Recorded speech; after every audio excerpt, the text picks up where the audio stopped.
আজ আমরা আলোচনা করব উইলিয়াম সোমারসেট মমের বিখ্যাত ছোট গল্প দ্য লোটাস ইটার নিয়ে। ১৯৩৫ সালে প্রকাশিত এই গল্পের পটভূমি ইটালির ক্যাপ্রি দ্বীপ। ক্যাপ্রি শুধু সৌন্দর্যের জন্যই বিখ্যাত নয়, বরং এর প্রশান্ত পরিবেশ মানুষকে এমনভাবে আকর্ষণ করে যে অনেকেই এখানে থেকে যেতে চায়।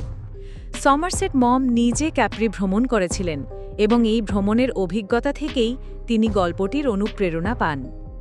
গল্পের শুরুতে আমরা পাই একজন নামহীন কথককে, যিনি ক্যাপ্রি ভ্রমণে আসেন এবং সেখানেই তার পরিচয় হয় থমাস উইলসন নামের এক ব্যক্তির সাথে।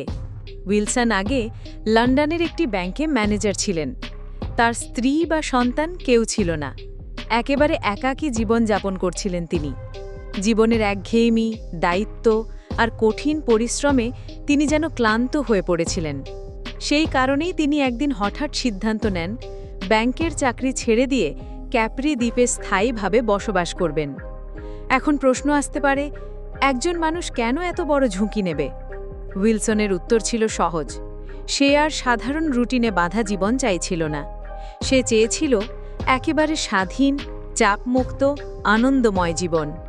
ক্যাপ্রিতে প্রকৃতির সৌন্দর্য, পাহাড়, নীল সমুদ্র, শান্ত পরিবেশ সবকিছুই যেন তাকে নতুন জীবন খুঁজে পাওয়ার সাহস দিয়েছিল। তাই চাকরি থেকে অবসর নেওয়ার আগেই সে তার সঞ্চিত টাকাগুলো এমনভাবে বিনিয়োগ করে যে ২৫ বছর পর্যন্ত নিশ্চিন্তে চলতে পারে। তার পরিকল্পনা ছিল এই ২৫ বছর উপভোগ করে যখন টাকা শেষ হয়ে যাবে তখন নিজেই জীবন শেষ করবে। প্রথম দিকে তার জীবন স্বপ্নের মতো কেটে যাচ্ছিল। ক্যাপ্রি দ্বীপে প্রতিটি সকাল, প্রতিটি সূর্যাস্ত তাকে নতুন আনন্দ দিত। সে স্থানীয়দের সাথে বন্ধুত্ব করত, চুপচাপ প্রকৃতি উপভোগ করত আর নিজের মতো করে জীবন যাপন করত। অনেকে তার জীবন দেখে অবাক হতো, আবার কেউ কেউ মনে করত সে এক অদ্ভুত সিদ্ধান্ত নিয়েছে। কিন্তু উইলসনের কাছে জীবন মানেই স্বাধীনতা, আর সেই স্বাধীনতাই সে খুঁজে পেয়েছিল এই দ্বীপে। কিন্তু সময়ের সাথে সাথে তার পরিকল্পনার বাস্তবতা ভেঙে পড়তে শুরু করল। বছর কেটে গেল আর আস্তে আস্তে তার টাকা শেষ হয়ে এলো। যে দিনটির জন্য সে একসময় মানসিকভাবে প্রস্তুত ছিল, অর্থাৎ নিজের জীবন শেষ করার দিন, সেই দিনটা সামনে এসে দাঁড়ালো। কিন্তু তখন সে বুঝল আসলে মৃত্যুর মুখোমুখি হওয়া এত সহজ নয়। পরিকল্পনা করা সহজ, কিন্তু বাস্তবে নিজেকে মেরে ফেলা কঠিন। তাই নির্ধারিত সময়ে সে মৃত্যুকে আলিঙ্গন করতে পারল না। ফলে শুরু হলো তার অবনতি। টাকার অভাবে ক্যাপ্রির মানুষজনের কাছে সে সাহায্য চাইতে শুরু করল। যারা একসময় তাকে সম্মান দিত, তার গল্পে মুগ্ধ হতো, তারাই এখন তাকে অবহেলা করতে লাগল। উইলসনের অবস্থান হলো এক অসহায় মানুষের মতো। কোনো উপার্জন নেই, সম্মান নেই, কেবল বেঁচে থাকার সংগ্রাম। ধীরে ধীরে সে সমাজ থেকে বিচ্ছিন্ন হয়ে পড়ল।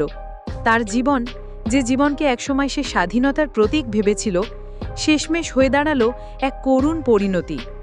কথক যখন কয়েক বছর পরে আবার ক্যাপ্রি দ্বীপে ফিরে এলেন, তখন তিনি উইলসনকে দেখে ভয়ঙ্করভাবে চমকে উঠলেন। আগের সেই প্রাণবন্ত, সুখী মানুষটি আর নেই। এখন উইলসন ছিলেন এক ভগ্ন দশাগ্রস্ত বৃদ্ধ। চেহারায় ক্লান্তি, চোখে শূন্যতা, মনে হতাশা। তিনি মৃত্যুর মুখোমুখি হতে পারেননি, আবার জীবনের আনন্দও হারিয়ে ফেলেছিলেন। গল্পটি আমাদের শেখায় একটি গভীর সত্য: জীবনকে শুধু ভোগের বস্তু হিসেবে দেখলে শেষ পর্যন্ত তা অসার হয়ে যায়।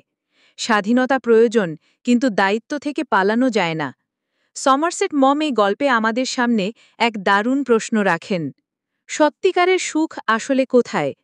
কেবল ভোগে, নাকি সংগ্রাম আর দায়িত্বের মধ্যেই জীবনের আসল মানে লুকিয়ে আছে? এই গল্পের মাধ্যমে লেখক একদিকে যেমন ক্যাপ্রি দ্বীপের সৌন্দর্য ফুটিয়ে তুলেছেন, তেমনি মানুষের স্বপ্ন, আকাঙ্ক্ষা, স্বাধীনতার পতনের গল্পও বলেছেন। দ্য লোটাস ইটার কেবল একটি চরিত্রের গল্প নয়, বরং আমাদের সবার জন্য একটি চিরন্তন শিক্ষা। সহজ জীবন বেছে নেওয়া যতটা আকর্ষণীয় মনে হয়, তার পরিণতি ততটাই কঠিন হতে পারে।